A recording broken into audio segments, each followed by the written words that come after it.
안녕하십니까. 이 채널에서는 세계 곳곳에서 벌어지는 전쟁과 군사 충돌, 그리고 전장 뒤에 숨겨진 진실을 전해드립니다.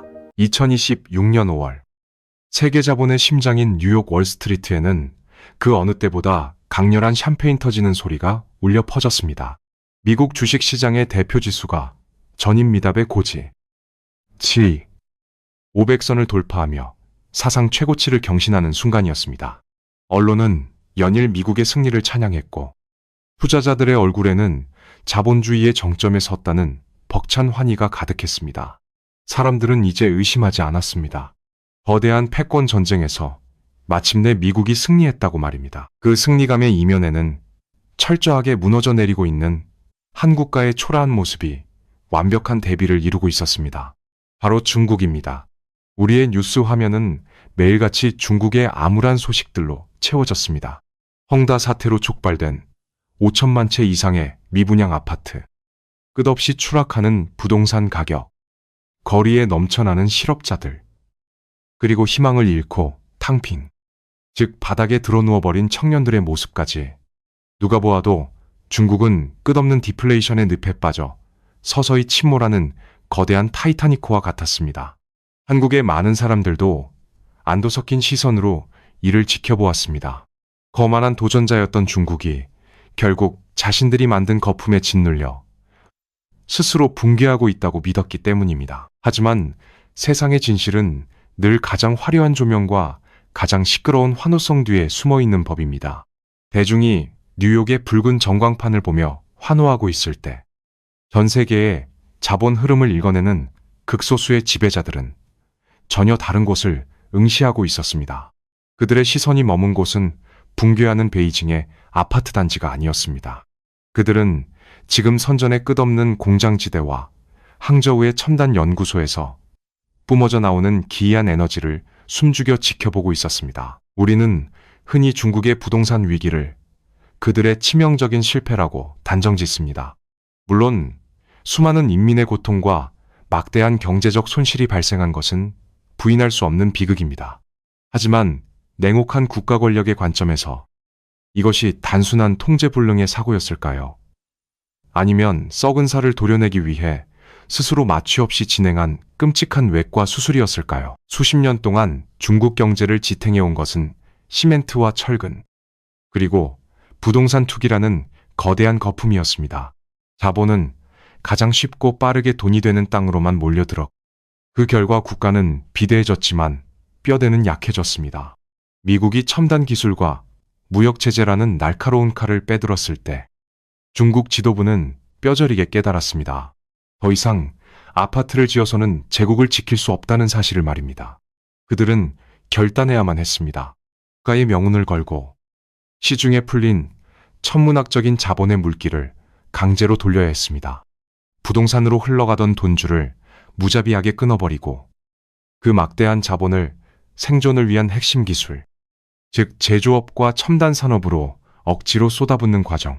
그것이 바로 우리가 밖에서 바라보며 조롱했던 중국 경제 붕괴의 또 다른 이면이었습니다. 이것은 세계 자본주의 역사상 유례를 찾아보기 힘든 국가 주도의 거대한 방향 전환이었습니다. 표면적으로 중국은 알아누운 중환자처럼 보였지만 그들의 혈관 속에서는 완전히 새로운 피가 끓어오르고 있었습니다. 미국의 촘촘한 제재와 압박은 역설적으로 중국이 스스로 타협할 수 있는 퇴로를 완벽하게 차단해버렸습니다. 외부에서 기술을 사올 수 없다면 무조건 스스로 만들어야 한다는 그 끔찍한 절박함.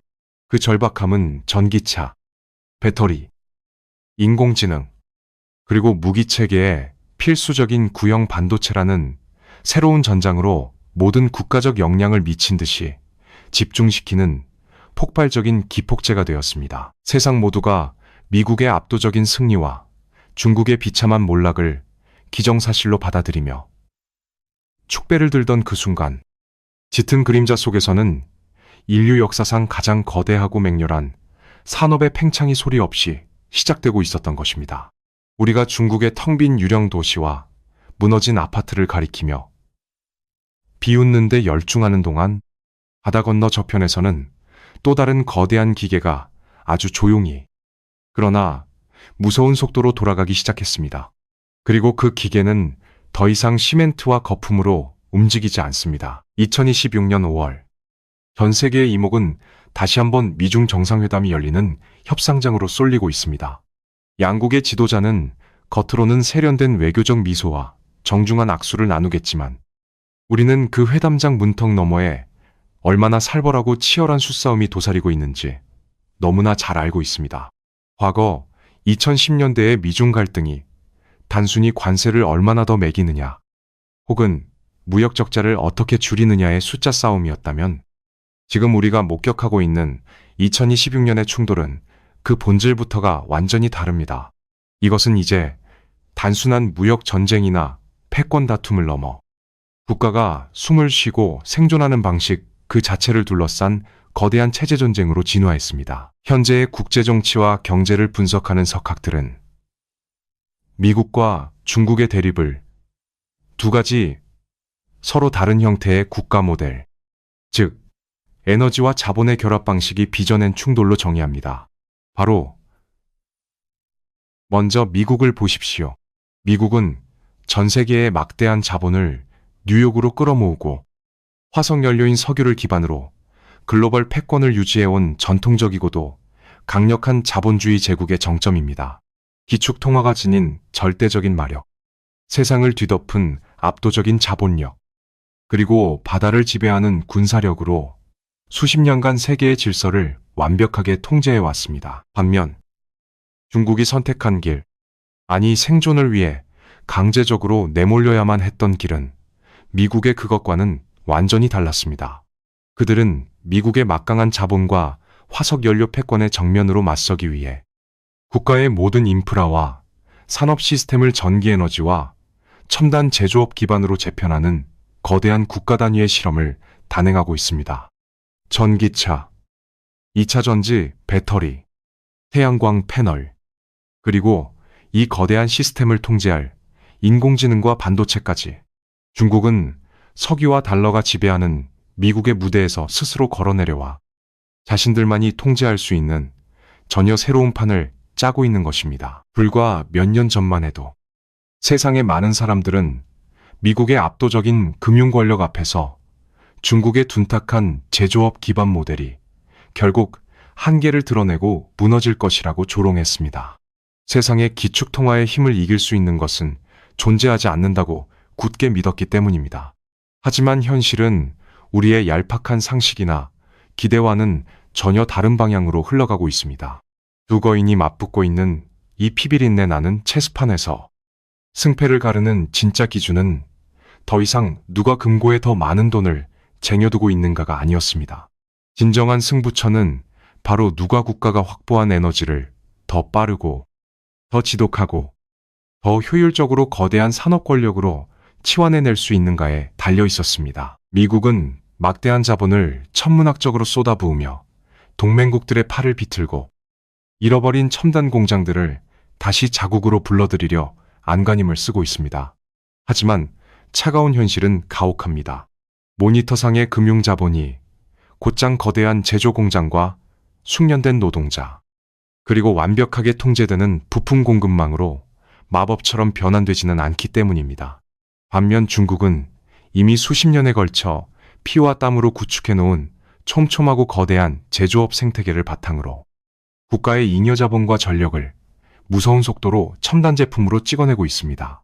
서방의 자본 논리로는 도저히 설명할 수 없는 비합리적인 맹목적 투자와 국가 주도의 무자비한 생산 속도가 역설적이게도 가장 합리적이라 자부하던 미국의 자본주의를 턱 밑까지 위협하고 있는 형국입니다. 이것이 바로 2026년 현재 미국이 겉으로는 증시의 호황을 즐기며 승리를 선언하면서도 뒤로는 중국을 향해 더욱 날카로운 제재의 칼날을 들이대고 있는 진짜 이유입니다. 미국은 두려운 것입니다. 자신들이 군림해온 낡은 제국이 중국이 토해내는 전선과 배터리의 거대한 제국에 의해 서서히 그러나 확실하게 잠식당하고 있다는 그 서늘한 진실을 말입니다. 하지만 이 숨막히는 에너지와 체제의 전쟁이 왜 이토록 돌이킬 수 없을 만큼 처절해질 수밖에 없었는지 그 근본적인 이유를 이해하기 위해서는 우리는 잠시 시간을 거슬러 올라가야만 합니다.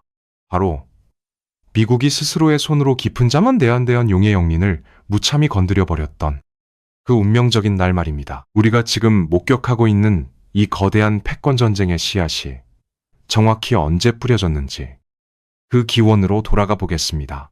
시계바늘을 2018년으로 되돌려 보죠.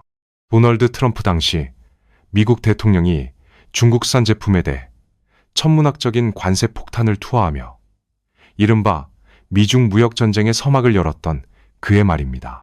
사실 그 이전까지 미국과 중국의 관계는 묘한 공생관계였습니다. 2000년대 초반부터 월스트리트의 거대 자본과 실리콘밸리의 거물들은 중국이라는 거대한 시장과 값싼 노동력에 깊이 매료되어 있었습니다. 그들에게 중국은 물건을 싸게 만들어주고 자신들의 제품을 비싸게 사주는 아주 거대하고 편리한 하청기지에 불과했습니다. 미국은 자신들의 기술적 우위를 영원히 유지할 수 있을 것이라 자만했고 중국은 그저 세계의 공장 역할에 만족하는 듯 보였습니다. 하지만 2018년 미국의 태도 돌변은 모든 것을 바꿔놓았습니다. 미국은 관세 폭탄에 이어 핵심 부품과 첨단 기술의 수출을 전면 통제하기 시작했습니다. 워싱턴의 정책 이반자들은 계산했습니다. 자본주의의 논리대로라면 핵심 부품의 공급줄을 끊고 막대한 관세를 매기면 중국 경제는 버티지 못하고 스스로 무릎을 꿇을 것이라고 말입니다. 미국의 거대한 금융자본과 기술적 압도성 앞에서 조립산업에 의존하던 중국은 결국 백기를 들 수밖에 없을 것이라는 매우 합리적인 예측이었습니다. 그러나 미국의 이 치명적인 공격은 그들이 전혀 예상치 못한 거대한 역효과를 불러일으켰습니다. 미국의 통제와 제재는 중국을 죽인 것이 아니라 오히려 뼈아픈 각성을 식혀배버린 꼴이 되었습니다. 사실 2018년 이전에 중국 산업계는 꽤나 나태했습니다. 굳이 천문학적인 돈을 들여 어렵게 핵심 기술을 개발할 필요가 없었기 때문입니다. 서방에서 성능 좋은 반도체와 핵심 부품을 돈만 주면 얼마든지 사올 수 있었고 그것을 조립해 다시 내다 파는 것만으로도 막대한 부를 축적할 수 있었으니까요.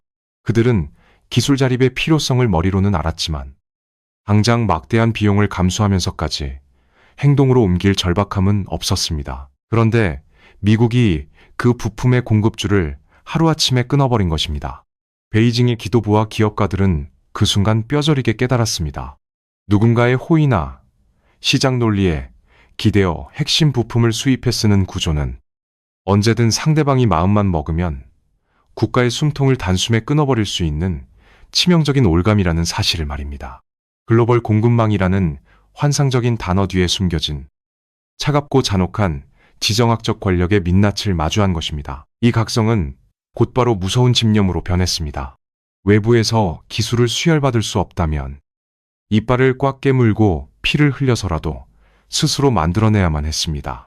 그것은 단순한 경제 성장의 문제가 아니라 국가의 존망이 걸린 절체절명의 생존 투쟁이 되었습니다.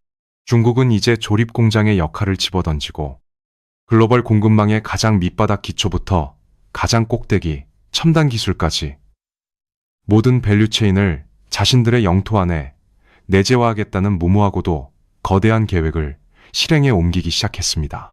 미국의 압박이 강해지면 강해질수록 외부의 충격을 견뎌내기 위한 중국 내부의 기술 자립을 향한 광기 어린 투자는 더욱 가속화되었습니다. 그렇다면 이 거대한 생존의 체스판에서 중국이 미국을 향해 빼든 가장 치명적인 첫 번째 반격의 카드는 무엇이었을까요? 미국이 첨단 반도체라는 하늘의 별을 쥐고 흔들 때 중국은 철저하게 땅을 내려다보았습니다.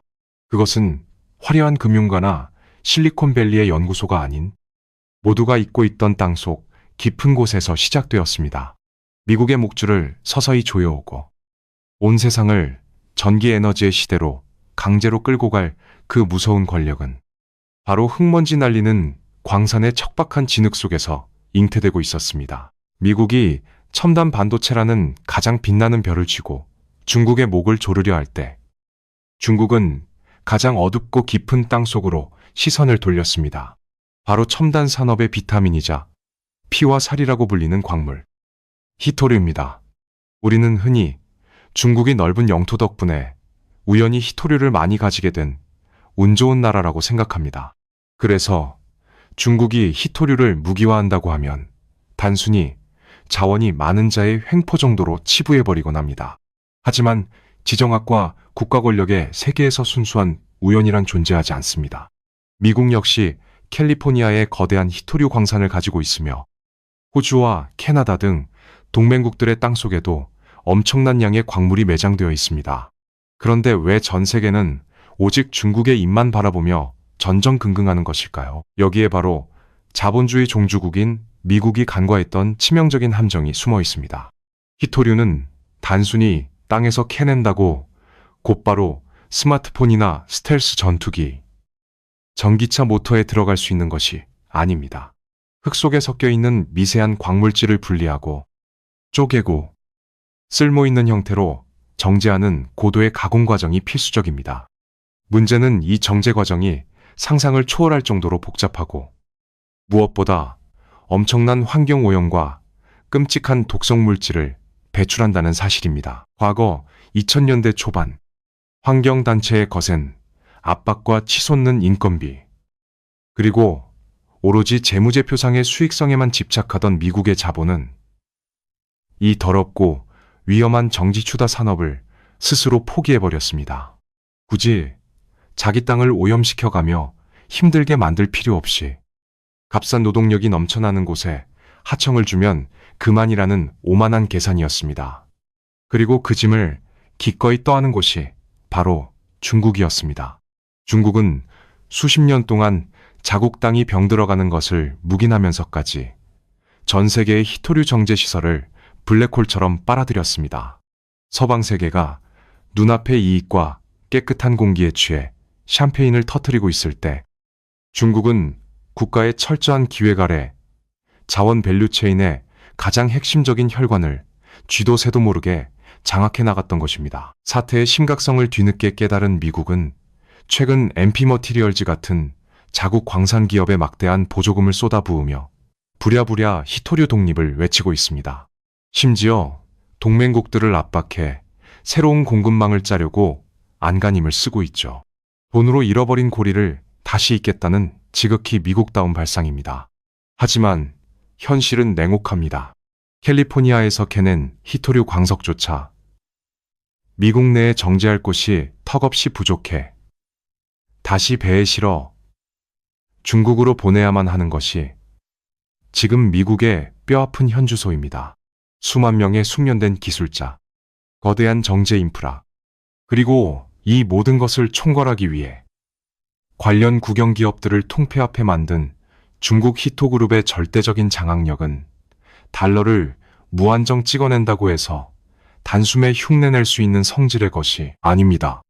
자본으로 최신식 기계는 당장 사올 수 있어도 중국이 20년 동안 흙먼지와 독가스를 마셔가며 구축해놓은 거대한 생태계와 시간은 결코 돈으로 살 수 없기 때문입니다. 이처럼 중국이 꽉 움켜쥔 캄캄한 땅속의 권력은 미국에게는 도저히 자기 힘만으로는 풀기 힘든 끔찍한 목줄이 되었습니다.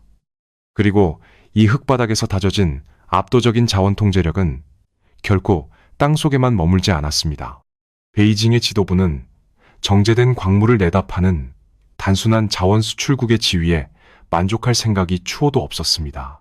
지하에서 완성된 자원의 독점은 곧 지상 위로 올라와 전 세계의 도로를 집어삼킬 무시무시한 괴물들을 탄생시키는 완벽한 자양분이 되었습니다. 자원을 통제하는 자가 결국 완제품의 가격과 시장을 지배한다는 냉혹한 진리가 마침내 현실로 나타난 것입니다. 그 지독한 토양 위에서 피어난 괴물, 바로 CATL과 비아디라는 이름의 우리 대한민국에게 너무나도 두렵고 뼈아픈 존재들 말입니다. 우리가 캄캄한 땅속에 자원전쟁을 강 건너 불구경하듯 지켜보는 동안 그 무서운 결과물은 이미 우리의 일상 속으로, 아니 우리 경제의 핏줄 속으로 조용히 굴러들어왔습니다. 최근 서울의 한복판이나 제주도의 해안도로를 달리다 보면 예전에는 보지 못했던 낯선 엠블럼을 단 전기차들을 심심치 않게 마주치게 됩니다. 바로 중국의 비아디입니다. 불과 몇 년 전만 해도 우리는 중국산 자동차라고 하면 조잡하고 값싼 모방품이라며 콧방귀를 뀌었습니다. 우리의 자부심 넘치는 자동차 기업들과는 감히 비교조차 할 수 없는, 그저 기술력이 부족한 나라에서나 타는 차라고 굳게 믿었죠. 하지만 현실은 우리의 오만한 믿음을 처참하게 박살내고 있습니다. 비아디는 이제 글로벌 시장에서 테슬라와 어깨를 나란히 하거나 훌쩍 뛰어넘는 세계 최대의 전기차 판매 기업으로 등극했습니다. 그들이 만든 전기차는 자동차의 본고장 유럽의 가장 까다로운 안전도 테스트에서 최고 등급을 휩쓸고 있습니다. 단순히 싸구려라서 팔리는 것이 아니라 압도적인 가격 경쟁력에 서구권마저 인정할 수밖에 없는 품질까지 갖추었기 때문에 전 세계를 집어삼키고 있는 것입니다. 그리고 이제 그들은 상용차인 전기버스를 넘어 세련된 디자인을 갖춘 승용차 모델까지 앞세워 한국 시장의 안방문을 매섭게 두드리고 있습니다. 안방을 내어주는 것은 그저 시간 문제일지도 모릅니다. 그러나 굴러다니는 자동차가 우리 안방을 내주는 것보다 훨씬 더 뼈아프고 근원적인 공포는 따로 있습니다. 바로 비아디와 CATL로 대표되는 중국의 2차 전지, 즉 배터리 산업의 무자비한 공세입니다. 대한민국은 오랫동안 배터리 산업을 우리의 새로운 미래 먹거리이자 세계 최고 수준의 경쟁력을 갖춘 자랑스러운 무기로 여겨왔습니다. 우리 배터리 기업들이 전 세계를 제패할 것이라는 희망찬 뉴스가 매일같이 쏟아졌고 우리 국민들은 거기에 막대한 자부심과 자본을 투사했습니다. 하지만 지금 글로벌 배터리 시장의 냉혹한 성적표를 들여다보면 등골이 서늘해집니다. 세계 배터리 시장은 이미 중국의 CATL이 압도적인 인류로 독주하고 있으며 비아디가 그 뒤를 바짝 쫓는 강력한 생태계로 굳어지고 있습니다. 한때 세계를 호령할 것 같았던 우리 한국 배터리 기업들의 글로벌 시장 점유율을 모두 합쳐도 이제는 15% 선을 방어하기조차 벅찬 그야말로 숨막히는 수세에 몰려 있습니다. 치열하게 경쟁하고 있다는 말은 이미 과거의 유산이 되었습니다. 왜 이런 참담한 결과가 벌어졌을까요? 우리의 기술력이 하루아침에 퇴보한 것일까요? 아닙니다. 이것은 단순한 기술의 패배가 아니라 지정학과 생태계의 패배입니다. 중국은 배터리를 만드는데 필수적인 핵심 광물 채굴권부터 앞서 말씀드린 그 독하고 복잡한 희토류 정제 과정, 그리고 최종 배터리셀 제조와 전기차 조립까지 모든 밸류체인을 국가의 비호 아래 완벽하게 수직 계열화했습니다. 기초 식재료를 전부 자기 텃밭에서 키우고 손질하는 거대한 식당과 비싼 돈을 주고 남의 밭에서 재료를 사와야 하는 식당은 애초에 가격 경쟁에서 승부가 될 수 없습니다. 미국과 유럽이 아무리 중국산 배터리에 관세를 매기고 무역 장벽을 높게 쳐도 중국은 그 장벽을 가볍게 뛰어넘을 만큼 압도적으로 싸고 효율적인 괴물 같은 생태계를 완성해버린 것입니다. 우리가 중국 경제가 디플레이션의 늪에 빠졌다며 비웃고 안도하던 바로 그 시간 동안 중국의 일렉트로스테이트, 즉 거대한 전기 에너지 제국은 우리의 가장 치명적인 틈새를 파고들어 글로벌 공급망을 무참히 장악해버렸습니다.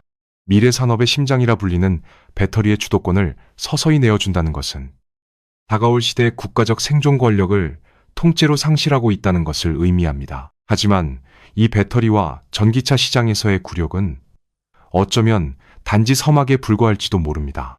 중국의 기술 굴기와 자원 무기화가 만들어낸 진짜 공포는 아직 그 날카로운 발톱의 절반도 드러내지 않았습니다. 배터리에서 밀려나는 것이 뼈아픈 타박상이라면 지금부터 말씀드릴 또 다른 전쟁은 대한민국 경제의 숨통을 단숨에 끊어놓을 수도 있는 가장 차갑고 예리한 비수이기 때문입니다. 자, 이제 시선을 전기차에서 돌려 우리 경제를 지탱하는 가장 거대한 기둥으로 향해 보겠습니다. 자동차와 배터리 시장에서 벌어지는 거대한 지각 변동은 어쩌면 앞으로 다가올 진짜 폭풍에 비하면 그저 작은 전조 현상에 불과할지도 모릅니다. 이제 우리의 시선을 대한민국 경제의 절대적인 심장이자 미국과 중국이 가장 치열하게 피를 흘리며 맞붙고 있는 궁극의 전장, 바로 반도체로 돌려보겠습니다. 우리는 흔히 반도체 전쟁이라고 하면 삼성전자나 대만의 TSMC, 그리고 미국의 엔비디아가 주도하는 화려한 최첨단 나노 공정의 경쟁만을 떠올립니다. 머리카락 굵기에 수만 분의 1에 해당하는 미세한 회로를 그려넣고 인공지능 연산에 필수적인 고대역폭 메모리를 누가 더 빨리 만들어내느냐에 숨막히는 기술 싸움 말입니다. 미국이 대중국 제재에 가장 날카로운 칼끝을 겨눈 곳도 바로 이 지점이었습니다. 워싱턴은 네덜란드 ASML의 최첨단 노광 장비가 중국으로 들어가는 것을 철저하게 틀어막았습니다. 가장 똑똑하고 정밀한 두뇌를 만들 수 있는 도구를 빼앗아버리면 중국의 반도체 굴기는 영원히 삼류 수준에 머물 것이라는 계산이었습니다. 서방 세계와 우리 한국 역시 그 제재의 효과를 굳게 믿었습니다. 어차피 중국은 구형 반도체나 겨우 흉내낼 뿐 진짜 돈이 되고 미래 패권을 쥐는 첨단 칩은 절대 만들 수 없어라며 안도했죠. 하지만 이 지독하게 오만하고 편협한 시각이 바로 우리의 가장 치명적인 맹점이었습니다.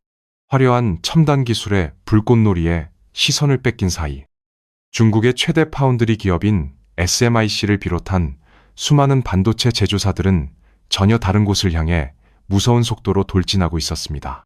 그들이 노린 것은 가장 빛나는 꼭대기가 아니라 세상을 밑바닥에서 묵묵히 떠받치고 있는 가장 넓고 깊은 영토, 바로 범용 반도체 혹은 레거시 칩이라고 불리는 시장이었습니다. 생각해 보십시오. 최신형 스마트폰이나 거대한 인공지능 서버에는 분명 최고급 반도체가 들어갑니다. 하지만 전 세계의 도로를 달리는 수천만 대의 자동차, 하늘을 나는 전투기와 정밀 타격 미사일, 그리고 우리 집의 세탁기와 냉장고, 심지어 병원의 생명 유지 장치에 들어가는 반도체의 90% 이상은 바로 이 구형 범용 칩입니다.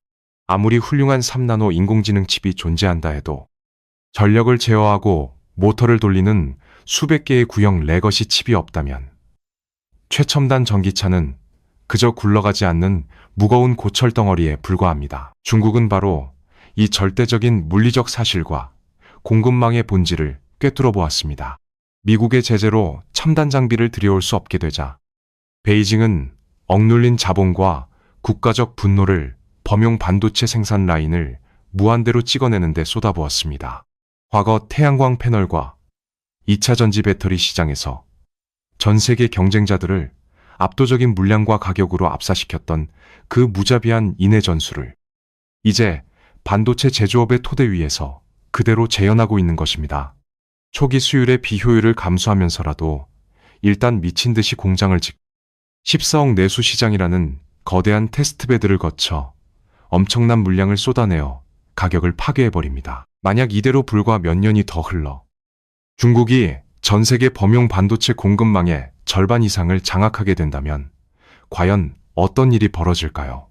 미국이 아무리 첨단 반도체 설계 기술을 독점하고 큰 소리를 친다 한들 실물 경제를 움직이는 기초 칩의 공급을 중국이 쥐락펴락하게 되는 순간 미국의 첨단 제재는 종이 호랑이로 전락하고 맙니다. 중국이 요소수 사태처럼 레거시 칩의 수출을 슬그머니 통제하는 것만으로도 미국의 자동차 공장과 유럽의 무기 공장, 그리고 한국의 수많은 제조 공장들이 일제히 피를 토하며 멈춰서는 끔찍한 악몽이 현실화되는 것입니다. 이것이 바로 SMIC의 둔탁해 보이는 공장 굴뚝에서 피어오르는 진짜 공포의 실체입니다. 하지만 베이징의 야심은 단지 전 세계 제조업의 기초 목줄을 쥐는 데서 멈추지 않습니다. 그들이 이토록 필사적으로 막대한 양의 칩을 자급자족하려 하고 국가의 모든 자원과 에너지를 긁어모으는 데에는 훨씬 더 거대하고 섬뜩한 최종 목적지가 존재합니다. 그들은 지금 인류의 상상을 초월할 정도로 엄청난 전력과 데이터를 집어삼키는 하나의 거대한 인공 두뇌를 키워내기 위한 무서운 준비를 맞춰가고 있기 때문입니다. 우리가 그토록 두려워해야 할 거대한 인공 두뇌. 즉, 인공지능의 세계로 들어가 보겠습니다. 불과 몇 년 전 챗GPT가 처음 세상에 등장했을 때 서방 세계는 환호했습니다.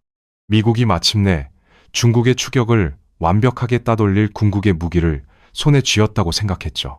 고도의 소프트웨어 설계 능력과 최첨단 반도체 칩으로 무장한 미국의 빅테크 기업들 앞에서 핵심 부품 제재로 손발이 묶인 중국의 인공지능 산업은 곧 고사할 것이라 믿어 의심치 않았습니다. 하지만 2024년 초 딥시크를 비롯한 중국산 인공지능 모델들이 쏟아져 나오면서 미국의 자만심은 산산조각 났습니다. 중국은 제재를 피해 밀수입한 칩과 자국에서 무한대로 찍어낸 범용 반도체들을 거대하게 이어붙여 무식하지만 압도적인 연산 능력을 만들어내는 기형적이고도 창의적인 방식으로 미국의 턱 밑까지 추격해온 것입니다. 더욱 끔찍한 것은 이 인공지능이 단순한 챗봇이 아니라는 사실입니다. 중국이 키워내는 인공두뇌는 수만 대의 자율주행 드론대를 통제하고 무인 공장의 생산 라인을 24시간 스스로 조율하며 국가 전체의 감시망과 자원 분배를 최적화하는 거대한 통제 시스템의 핵심입니다. 앞서 말씀드린 중국의 파운드리들이 쏟아내는 수십억 개의 범용 반도체들이 이 거대한 제국의 신경망이라면 인공지능은 그 모든 신경을 통제하는 절대적인 뇌입니다. 그러나 이 무시무시한 시스템을 완성하기 위해서는 치명적인 병목 현상을 하나 넘어야만 합니다. 바로 전기입니다. 인공지능 패권 전쟁의 진짜 승부처는 코드를 얼마나 정교하게 짜느냐의 소프트웨어 싸움이 아닙니다. 인공지능이라는 거대한 짐승을 먹여 살리기 위해 가장 절실하게 필요한 유일한 식량은 엄청난 양의 전력입니다.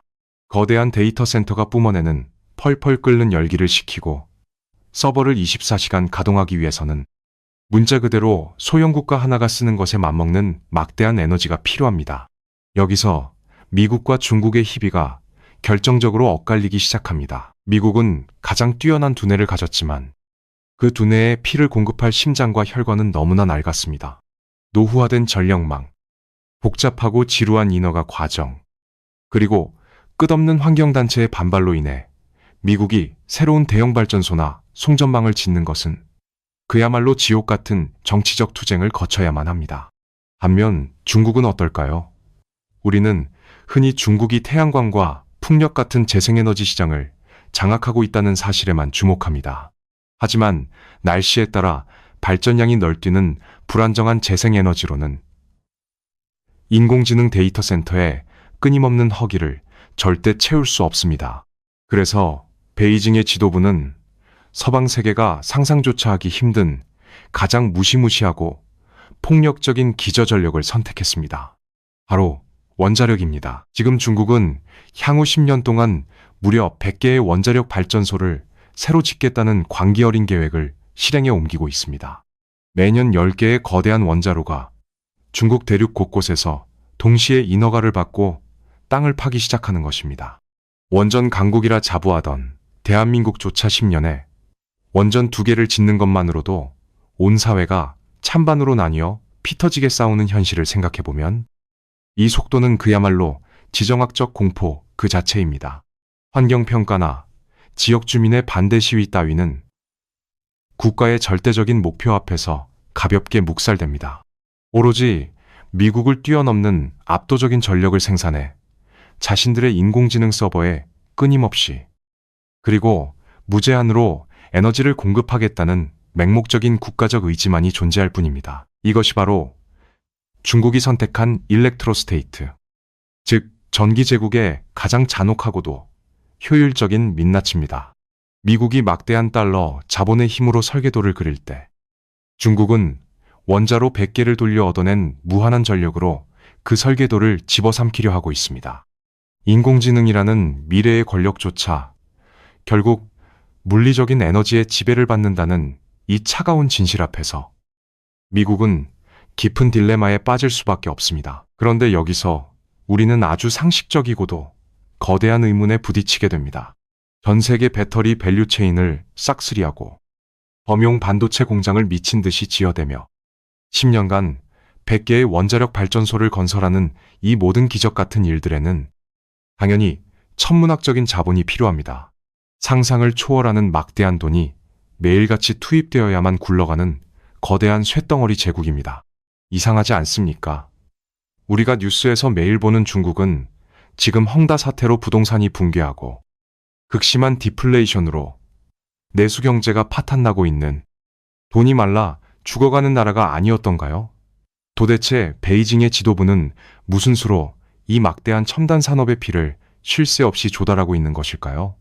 그 끔찍한 해답은 중국 지도부가 자국 인민들의 비명을 외면한 채 강행한 아주 잔인하고 피비린내 나는 수술실 안에 숨겨져 있습니다. 우리가 흔히 묻는 질문으로 다시 돌아가 보겠습니다. 그토록 엄청난 자본이 필요한 인공지능, 반도체, 그리고 원자력 발전소 건설을 도대체 지금 붕괴하고 있다는 중국 경제가 어떻게 감당하고 있는 것일까요?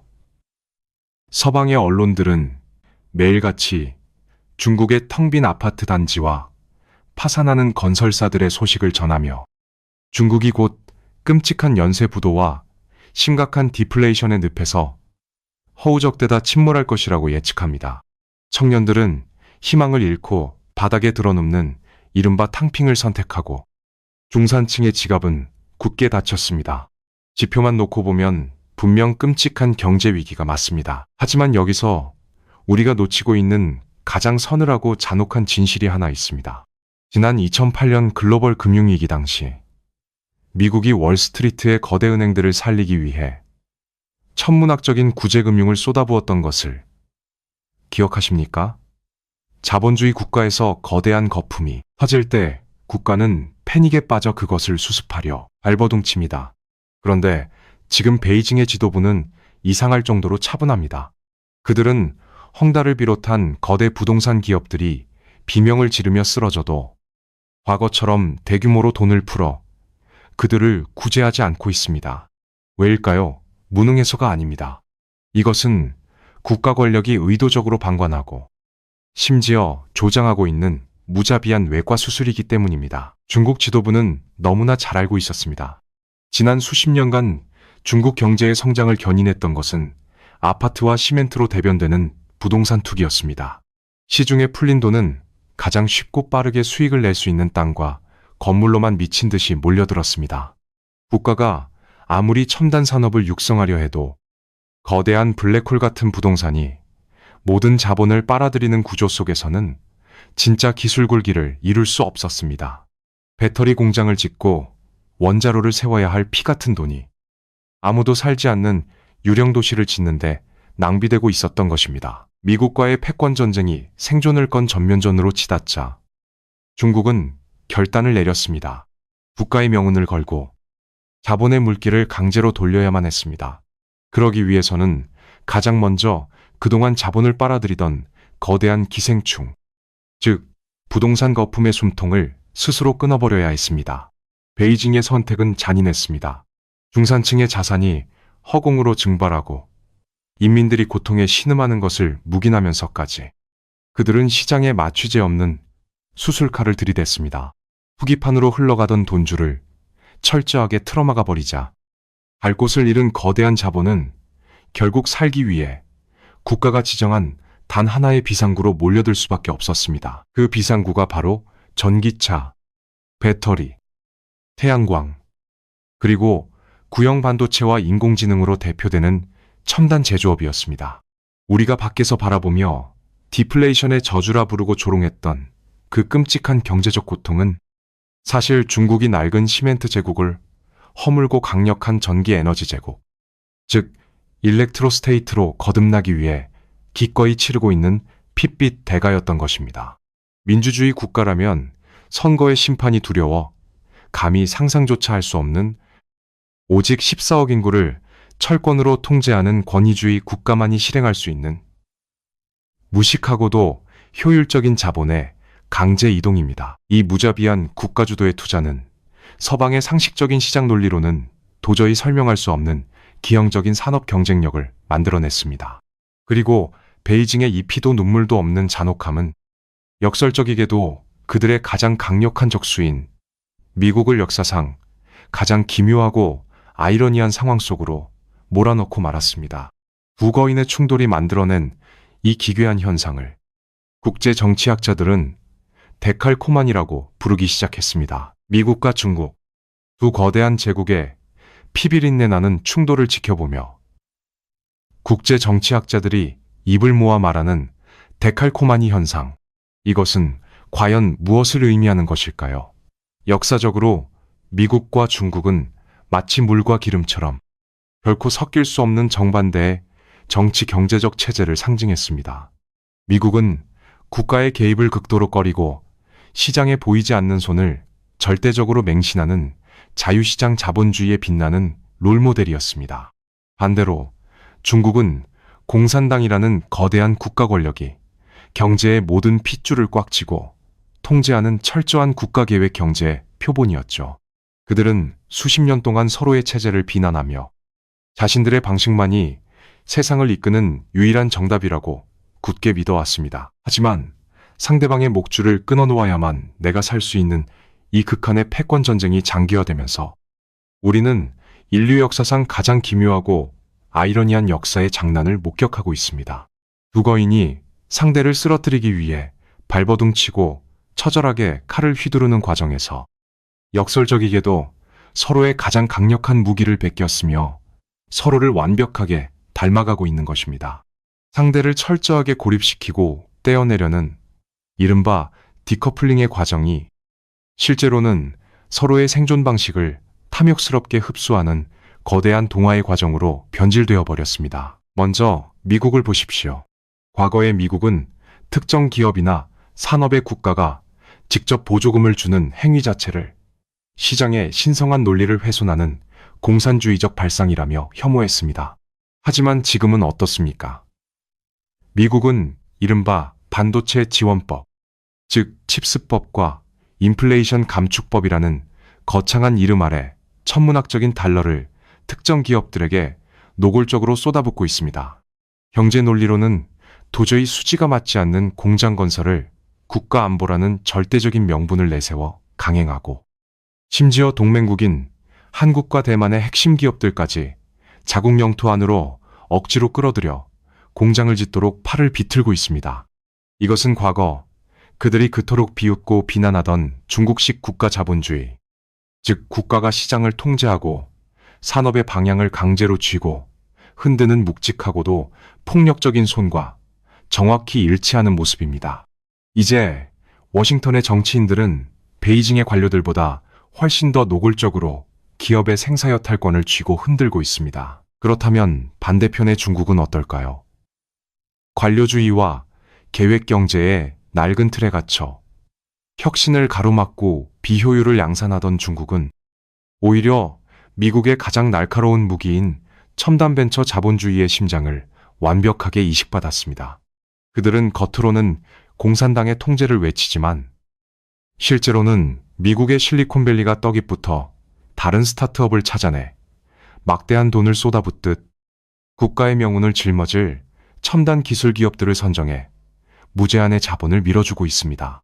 시장의 자생적인 성장을 기다릴 여유가 없는 베이징의 지도부는 이른바 중국판 매그니피센트 세븐이라 불리는 거대 기술 기업들에게 막대한 펀드와 인프라를 집중적으로 몰아주며 미국을 뛰어넘는 극한의 기술 혁신을 강요하고 있습니다. 세계에서 가장 지독하고 무자비한 자본주의적 생존 경쟁이 다름 아닌 공산당의 붉은 깃발 아래서 화려하게 만개하고 있는 것입니다. 살아남기 위해 거대한 공장 굴뚝을 세우고 국가가 모든 것을 통제하는 중국화의 길을 걷고 있는 미국, 그리고 살아남기 위해 자본의 피도 눈물도 없는 효율성과 기술 혁신에 국가의 모든 명운을 거는 미국화의 길을 걷고 있는 중국. 오로지 비용과 수익이라는 잣대로만 평가되던 시장의 합리성은 이미 사라진 지 오래입니다. 이제 두 제국은 적을 이기기 위해서라면 그 어떤 비합리적인 투자와 뼈를 깎는 비용조차 기꺼이 지불하고 기어이 목적을 달성해내고야 맙니다. 이렇게 두 거대한 제국은 점점 더 서로를 빼닮은 끔찍한 쌍둥이 괴물로 진화하며 타협의 여지 없이 마주보고 전속력으로 질주하고 있습니다.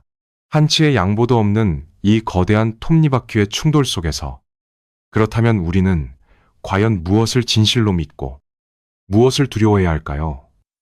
우리는 과연 이 잔혹한 데칼코마니의 틈새에서 무사히 살아남을 준비가 되어 있는 것일까요? 이제 다시 우리의 현실로, 이곳 대한민국으로 시선을 돌려보겠습니다. 우리는 지금 미국 주식시장 이체 500선이라는 전임미답의 고지를 눈앞에 두고 축포를 터뜨리는 경이로운 시대를 살아가고 있습니다. 많은 한국인들은 우리의 굳건한 동맹인 미국이 승리하고 껄끄럽고 위협적이었던 중국이 서서히 몰락해가는 과정을 지켜보며 내심 안도하고 있습니다. 거봐. 결국 미국이 이길 줄 알았어. 중국 경제는 이제 끝났고 우리의 반도체와 배터리는 다시 세계를 호령하게 될 거야. 이런 식의 낙관적인 전망들이 우리의 거실과 투자 시장을 가득 채우고 있죠. 우리는 이것을 이른바 희망회로라고 부릅니다. 내가 응원하는 쪽이 승리하기를 바라는 마음. 선과 악의 대결에서 결국 선이 승리할 것이라는 동화 같은 맹신입니다. 하지만 냉혹한 국제정치와 피 튀기는 자본의 전쟁터에서 이 희망회로만큼 위험하고 치명적인 독약은 없습니다. 국가의 생존 전략이나 투자의 세계에서 우리가 응원하는 마음, 즉 팬심으로 정책을 결정하거나 국가의 방향을 트는 순간 우리의 피땀 어린 자산이 녹아내리고 국가의 미래가 벼랑 끝으로 내몰리는 것은 순식간입니다. 진실은 우리가 믿고 싶은 대로 결코 흘러가지 않습니다. 앞서 우리가 긴 시간 동안 지켜본 것처럼 중국은 결코 우리가 바라는 대로 얌전히 붕괴해주지 않을 것입니다. 그들은 낡은 부동산 거품이라는 허물을 피투성이가 된 채 벗어던지고 국가의 모든 권력과 자본을 강제로 쥐어짜내어 가장 잔혹하고 효율적인 형태의 거대한 전기 에너지 제국으로 무섭게 진화하고 있습니다. 반면 미국은 어떻습니까?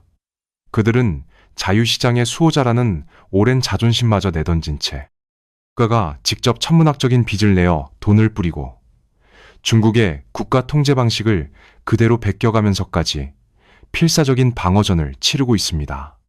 두 거대한 제국이 이토록 서로의 살을 뜯어먹고 피를 마시며 기괴한 데칼코마니처럼 서로를 닮아가는 이 끔찍한 충돌 속에서 과연 누가 최후의 승자가 될 것인지는 그 누구도 섣불리 단언할 수 없습니다. 당장 몇 년 뒤에 결론이 날 수도 있지만 과거의 냉전처럼 수십 년을 끌고 가는 지루하고 피말리는 소모전이 될 가능성도 농후합니다. 승패를 알 수 없는 이 거대한 소용돌이 한가운데 수출과 기술로 먹고 살아야만 하는 우리 대한민국이 너무나도 위태롭게 서 있는 것입니다. 그렇다면 지금 이 순간 2026년의 한가운데를 관통하고 있는 우리는 과연 무엇을 직시하고 있습니까?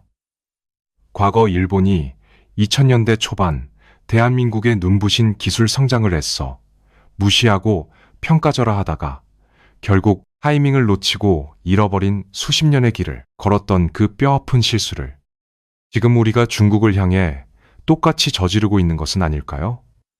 도로를 점령해가는 전기차부터 전 세계를 장악한 배터리, 에너지의 근간인 태양광, 그리고 산업의 기초혈관인 범용 반도체와 무서운 기세로 팽창하는 인공지능 두뇌에 이르기까지 중국이 피를 흘리며 이룩해낸 압도적인 생태계와 끔찍할 만큼 거대한 제조업의 팽창을 그저 깎아내리고 애써 외면하는 데에만 급급한 것은 아닌지 묻고 싶습니다. 세상은 우리가 뉴욕 증시의 화려한 붉은 전광판에 취해 환호하는 사이 깊고 어두운 희토류의 광산 속에서부터 쉼없이 돌아가는 거대한 원자로의 뜨거운 열기를 타고 이미 완전히 다른 낯선 모습으로 재편되고 있습니다.